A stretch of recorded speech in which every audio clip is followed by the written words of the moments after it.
En général, on fait commencer l'époque de la Grèce classique lorsque la révolte de l'Ionie éclate. Comme dit dans l'épisode précédent, la Perse a conquis un très grand territoire, dont l'Anatolie, mais aussi la Thrace. En plus de ça, la Perse est entrée en guerre contre les populations scythes aux alentours de la mer Noire. Dans l'ouest de l'Anatolie, on trouve les 12 cités grecques de l'Ionie. Ces 12 cités sont indépendantes les unes des autres, et elles sont sous contrôle de l'Empire perse. Ces villes sont plutôt prospères grâce au commerce qu'elles entretenaient avec la mer Noire au nord, et la Grande Grèce à l'ouest. Cependant, la destruction de Sybaris par Crotone en -510 va changer la donne. Cette ville est un port d'attache vers l'ouest pour Milet. De plus, la mer Noire est pratiquement sous contrôle perse. Petit à petit, les 12 cités vont être isolées. Milet se sent la plus concernée. Elle devait donc se rebeller, et pour cela, il lui fallait de l'aide. Heureusement, 2 autres cités, bien que moins importantes, vont venir en aide à Milet, en l'occurrence Athènes et Érétrie, mais une très petite aide. Les Grecs partent donc en guerre contre la Perse et détruisent quelques fortifications vers -498, mais cette petite guerre affaiblit Milet. Ces attaques se transforment par la suite en révolte et touchent de nombreuses populations grecques vivant en territoire perse. On parle donc de la révolte de l'Ionie. Les Perses auront un peu de mal à mater la rébellion, mais en -494, Milet sera finalement prise et saccagée une bonne fois pour toutes. Bref, voilà, Milet est tombée, elle était à l'initiative de la révolte de l'Ionie est donc terminée. Mais suite à ces révoltes, la Perse aura appris une chose, elle a une mauvaise influence auprès des Grecs européens, mais elle pourrait aussi commencer son expansion en Europe. A partir de -492, l'Empire perse prépare le terrain. Il remilitarise la Thrace, qui lui appartenait, puis envoie des ambassadeurs pour faire des alliances, ou plutôt pour demander aux cités de se soumettre. Mais cela ne plaira pas à certaines cités, notamment Athènes et Érétrie, qui avaient été milées durant la révolte de l'Ionie, mais aussi Sparte, la plus puissante des cités grecques. La Perse décide donc d'entrer en guerre, c'est la première guerre médique. On parle de guerre médique en référence aux Mèdes, le peuple qui occupait les territoires que possèdent les Perses désormais. Du coup, rien à voir, mais pour les Grecs de l'Antiquité, les Mèdes et les Perses étaient approximativement le même peuple.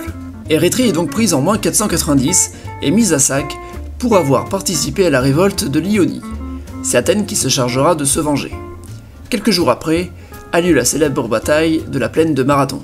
Mais l'Empire perse était trop peu préparé et il perd contre Athènes bien équipé sur place.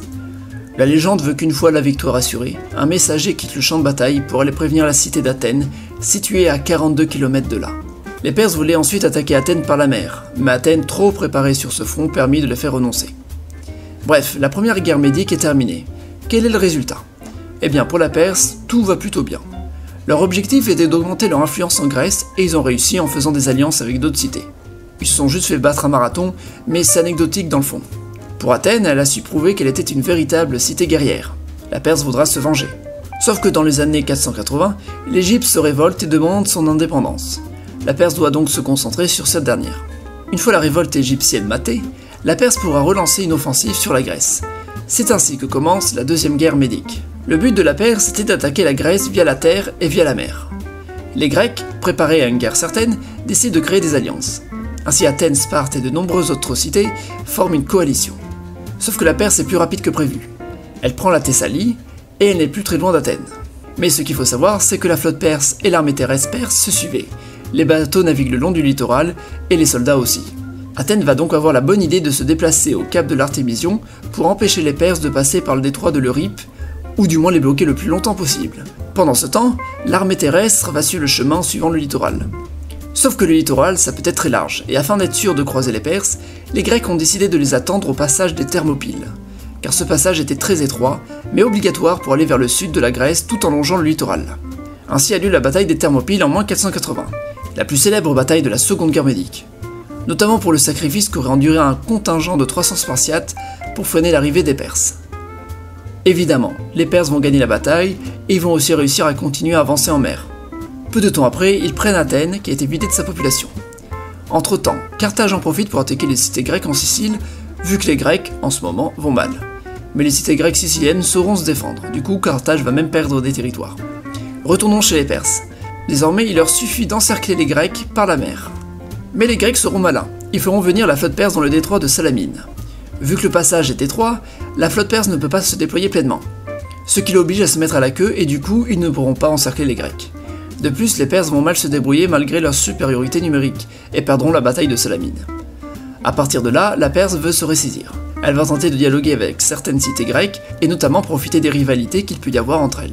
Sparte, quant à elle, chef de file des Grecs, commence à se carapater, elle fait fabriquer des fortifications pour protéger sa ville, ce qui lui donne la possibilité d'ignorer une nouvelle tentative des Perses.